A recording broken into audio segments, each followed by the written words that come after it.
is not acceptable. We've been deceived, we've been failed, and so many people, young and old, have been drilled with absolute fear. And it's that fear that's been driving this situation forward.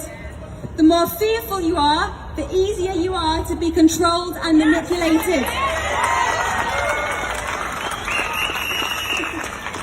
The less fearful you are, the harder it is to be. And by us being here today proves that to be true. Because it shows the people at the top of the chain that we are not afraid. We are not afraid, and we will fight until fear is overridden by strength, knowledge and unity. Without fear, the powers that be could not control the many. They could not drive people into submission. They could not create division between the people. And they could not strip away one's ability to think for themselves. They could not achieve their agendas. And without the mainstream media, those fears could not be.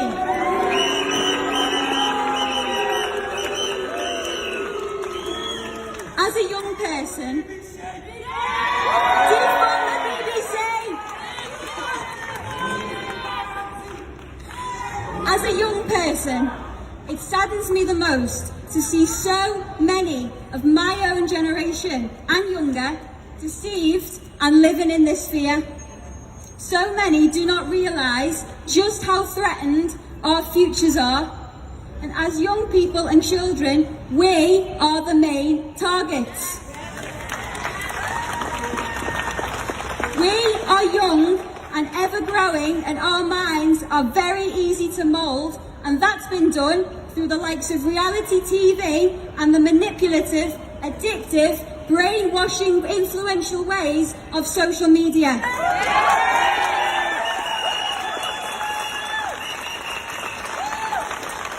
The powers that be, they don't want young people especially to know any different than what's presented to us through our phone and TV screens. They don't want us to see the real world for what it actually is. They don't want us to be able to communicate properly, to be strong-minded, and they don't want us by any means to be able to have our own minds. As young, growing individuals, they don't care about us at all.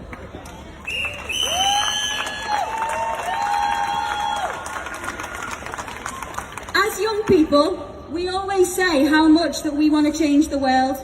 And if we really want to do it, we need to start looking up and out from those screens at the real world around us.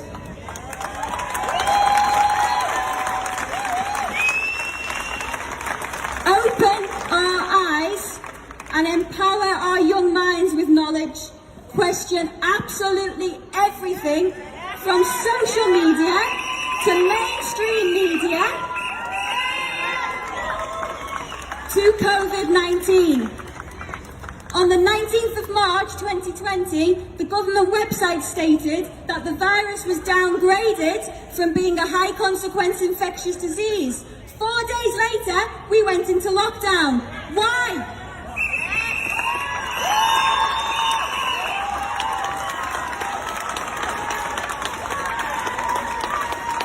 The Health Secretary claims that 2 households can meet at a social distance in an outdoor public space, but not in a pub garden, even though a pub garden is an outdoor public space. In some restaurants, you must wear a mask when ordering takeout food, but not if you're ordering to sit in. But what's the difference? Are you wearing a mask because you are fearful of this virus and others around you? Or are you wearing a mask just because you've been told to in the places that you've been told to wear them out of fear of the consequences?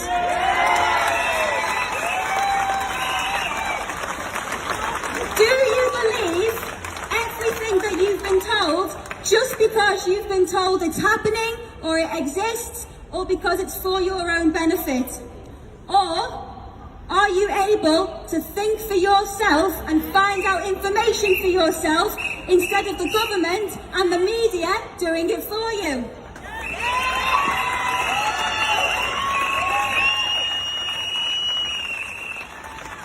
There is absolutely nothing logical or straightforward about COVID-19.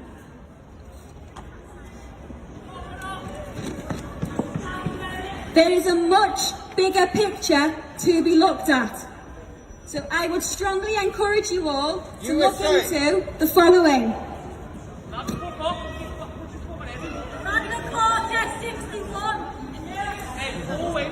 Number one, mind space.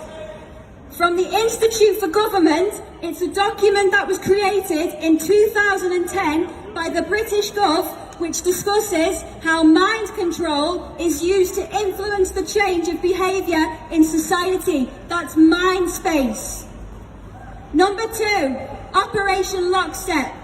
Operation Lockstep is part of a wider document called Scenarios for the Future of Technology and International Development, written by the Rockefellers in 2010.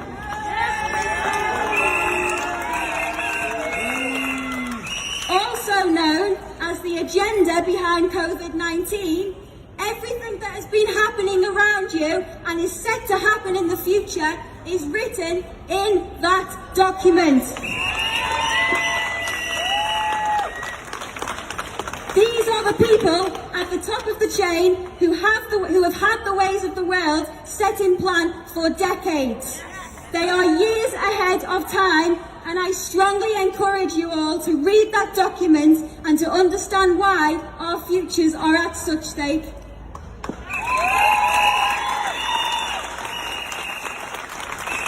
I'd also strongly encourage the following to be looked into. UK Column News, Dr. Rashid A. Buttar and Dr. Vernon Coleman.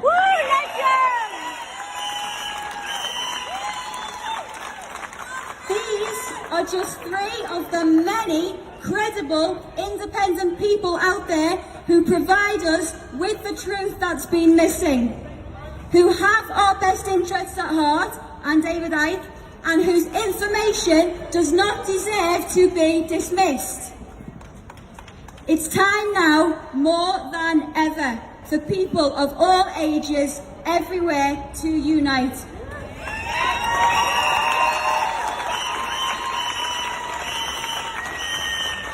We need to take back our lives and our freedoms that we deserve.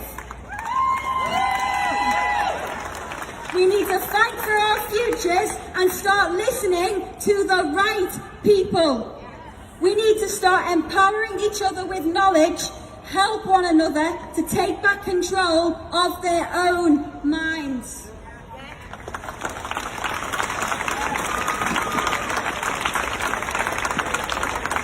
Talk to each other, calm and collected, in ways that leaves people thinking and questioning. All of us here today, never stop speaking your truth.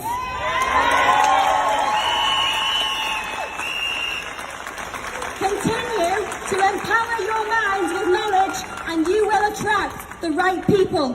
Can I say something quickly? Sorry. Fuck the mask. Forget the mask, yeah? I've torn it off, yeah? Thank you. Keep the faith. Those who are willing to listen will listen. Because we are the 99%.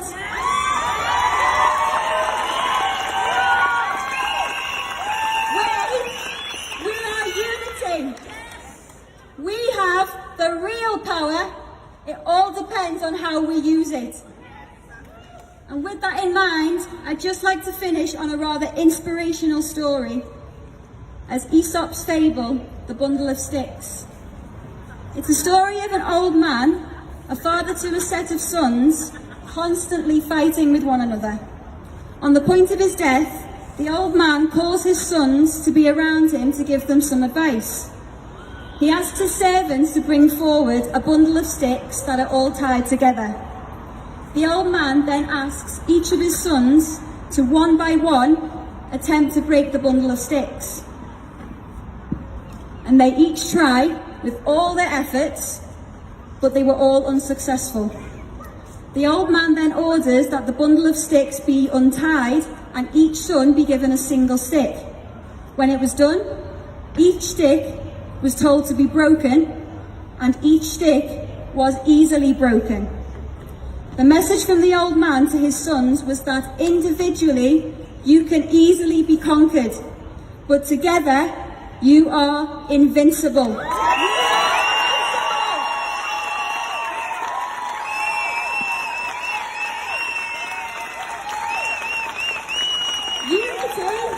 Union gives strength. United we stand, divided